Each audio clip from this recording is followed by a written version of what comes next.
Sir வணக்கம் sir. இன்னைக்கு தமிழகத்தை சேர்ந்த இரு அமைச்சர்கள் ராஜினாமா செய்திருக்கிறார்கள், அல்லது பதவி பறிக்கப்பட்டிருக்கிறது, அல்லது ஆளுநர் அறைக்கு சொன்னது மாதிரி அமைச்சர் பதவியிலிருந்து விடுவிக்கப்பட்டுள்ளார்கள் என்று ஆளுநர் மாளிகையுடைய அறிக்கை சொல்லுகிறது. திரு செந்தில் பாலாஜி அவர்களும் திரு பொன்முடி அவர்களும் 4 ஆண்டுகளுக்கு பிறகு திராவிட முன்னேற்ற கழகம் ஆட்சிக்கு வந்து 4 ஆண்டுகளுக்கு பின் இன்று இப்பொழுது இரு அமைச்சர்களையும் ராஜினாமா செய்ய சொல்லியிருக்கிறது, பதவியை பறித்திருக்கிறது. யார் அந்த அமைச்சர்? செந்தில் பாலாஜி. செந்தில் பாலாஜி உங்களுக்கு தெரியும், அண்ணா திராவிட முன்னேற்ற கழகம் ஆட்சியில் இருக்கும்போதே அவர் ஊழல் செய்தார் என்று அன்றைய முதலமைச்சர் அந்த செல்வி ஜெயலலிதா அவர்கள் பதவியிலிருந்து அவர் விலக்கி வைத்தார். அங்கிருந்து நேராக திராவிட முன்னேற்ற கழகத்திற்கு சேர்ந்த திரு செந்தில் பாலாஜி அவர்களை எம்எல்ஏனுடைய சீட் கொடுத்து எம்எல்ஏ ஆக்கி அவரை மந்திரியுமாக்கி அழகு பார்த்தவர் இன்றைய தமிழக முதலமைச்சர். சார், ஒரு ஊழல்வாதி என்று ஜெயிலுக்கு போயிருக்கிறாரு, ஜெயிலில் இருந்திருக்கிறாரு. ஒரு குற்றவாளி, ஊழியர்களுக்கு பணம் வாங்கிட்டு வேலை கொடுத்துருக்கிறாரு.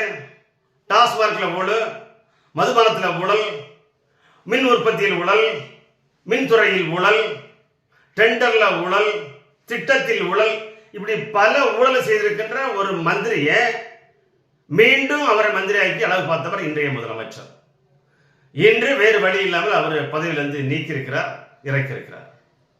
சார், அண்ணா திராவிட முன்னேற்ற கழகத்திலிருந்து ஒரு மந்திரி, ஒரு ஊழல்வாதி திமுக வராரு, எம்எல்ஏ ஆகிறாரு, மந்திரி ஆகிறாரு. இது எப்படி ஏற்றுக்கொள்ள முடியும்?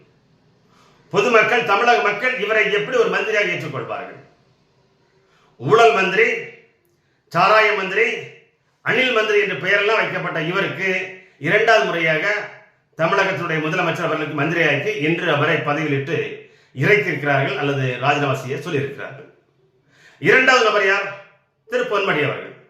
பொன்முடி அவர்கள் 1989 விழுப்புரத்திலிருந்து எம்எல்ஏ ஆகி அப்பொழுதே அவர் சுகாதாரத்துறை அமைச்சராக இருக்கிறாரு. அதற்கு அப்புறம் அந்த தேர்தலெல்லாம் போட்டியிட்டு போக்குவரத்துறை அமைச்சராக இருக்கிறாரு. அதுக்கப்புறம் உயர்கல்வித்துறை அமைச்சராக இருக்கிறார். இப்பொழுது திராவிட முன்னேற்ற கழகம் 2021 ஆட்சி வந்த பிறகு திரு பொன்முடி அவர்கள் இப்பொழுது உயர்கல்வித்துறை அமைச்சராக நியமிக்கப்பட்டார். நியமிக்கப்பட்டவர் என்ன பேசுறாரு? ஒரு மூத்த அமைச்சர் என்ன சொல்றாரு? ஒரு பொது மேடையில், ஒரு பொதுக்கூட்டத்தில், ஒரு கருத்தரங்கில் என்ன சொல்லுகிறார்? இவர்களே கொடுத்த ஒரு திட்டம், பேருந்தில் இலவசமாக பெண்கள் பயணிக்கலாம் என்று சொன்ன திட்டத்தை இவரை கொச்சைப்படுத்துகிறார்.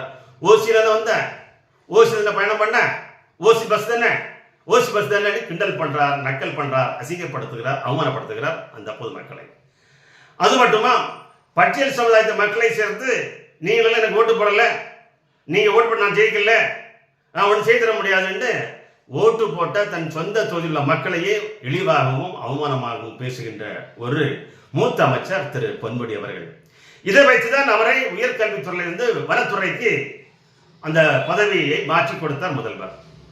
அதற்கு பிறகு இவர் சும்மா இருக்கிறாரா? இந்த மூத்த அமைச்சர், முன்னோடியான அமைச்சர் திரு பொன்முடி அவர்கள் திராவிட கழகத்துடைய ஒரு கருத்தரங்கில், ஒரு பொது மேடையில் சமணம் வைவத்தை பற்றியும் பட்டை நாமத்தை பற்றியும் விபச்சாரமாக, அசிங்கமாக பொது மேடையில் பேசுகின்ற ஒரு மூத்த அமைச்சராக திரு பொன்முடி இருந்த காரணத்தால் 1.5 மாதத்திற்கு முன்பு அவருடைய கட்சியினுடைய பொறுப்பு பறிக்கப்பட்டது.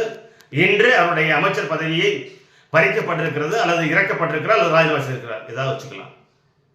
சார், 4 ஆண்டுகள் ஒரு பிரச்சனைக்குள்ள இரு அமைச்சர்களை தமிழக முதலமைச்சர் இதுவரைக்கும் தன்னுடைய இலாக்காவை கொடுத்து தன்னுடைய மந்திரி சபையில் பாதுகாத்திருக்கிறார் என்றால் அவர் ஊழலை ஆதரிக்கிறார் என்றே அர்த்தம். ஒரு தமிழகத்துடைய முதலமைச்சர் ஊழல்வாதிகளை, ஒரு சமுதாயத்தை இழிவுபடுத்தி பேசுகின்றவர்களை, ஒரு மதத்தை இழிவுபடுத்தி பேசுகின்றவரை தன்னுடைய அமைச்சரை வைத்திருக்கிறார் என்றால், 4 ஆண்டுகள் கழித்து அவருக்கு ஞான உதவி வந்திருக்கிறது என்றால் அவர் தேர்தல் பயம், தேர்தல் ஜுரம், தேர்தல் அழுத்தம் தர காரணம்.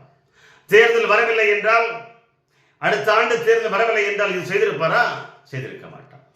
சரி, பொன்முடி அவர்கள் ஒரு சமுதாயத்தை, ஒரு மதத்தை, ஒரு சமண வைணவத்தை பற்றி பேசிவிட்டார். இவரை நீங்கள் நீக்கிவிட்டீர்கள். ஆனால் உங்கள் மகன் திரு உதயநிதி இருக்கிறாரே, அவர் என்ன சொன்னார்?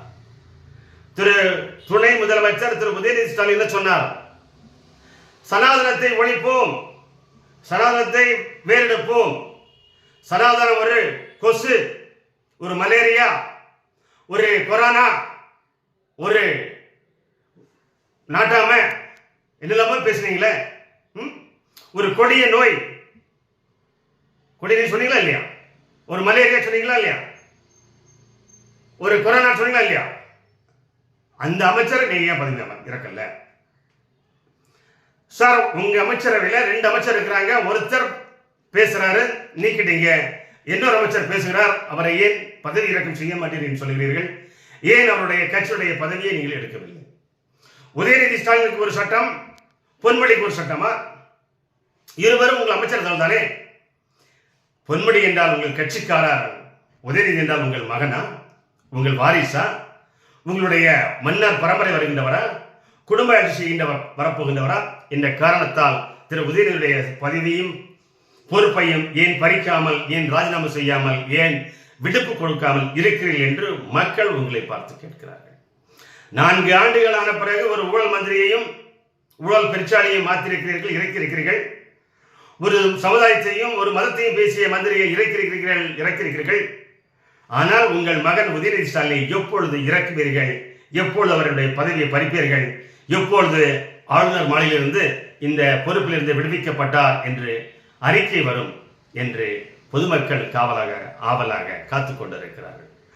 தேர்தல் வருவதற்கு முன் 2026 ஏப்ரல் மாதம் வருவதற்குள் நீங்கள் செய்வீர்களா? திரு பொன்முடிக்கு ஒரு நியாயம், திரு உதயநிதிக்கு ஒரு நியாயமா? இவர் கட்சிக்காரர், அவருடைய சொந்தக்காரர், உங்களுடைய உறவினர், உங்கள் மகன், உங்கள் வாரிசு, அடுத்த திமுக வாரிசு என்ற காரணத்தால் அவருக்கு ஒரு விதிவிலக்கு, இவருக்கு ஒரு விதிவிலக்கா? இவருக்கு கண்ணில் சுண்ணாம்பு, அவருக்கு கண்ணில் வெண்ணையா? இது நியாயமா என்று ஓட்டு போட்டு உங்களை மந்திரியாக்கின, முதல்வராக்கின பொதுமக்கள், தமிழக மக்கள் கேட்கிறார்கள். 2026 மே மாதத்திற்குள் நீங்கள் பதில் சொல்வீர்களா என்று நம்புகிறோம். நன்றி.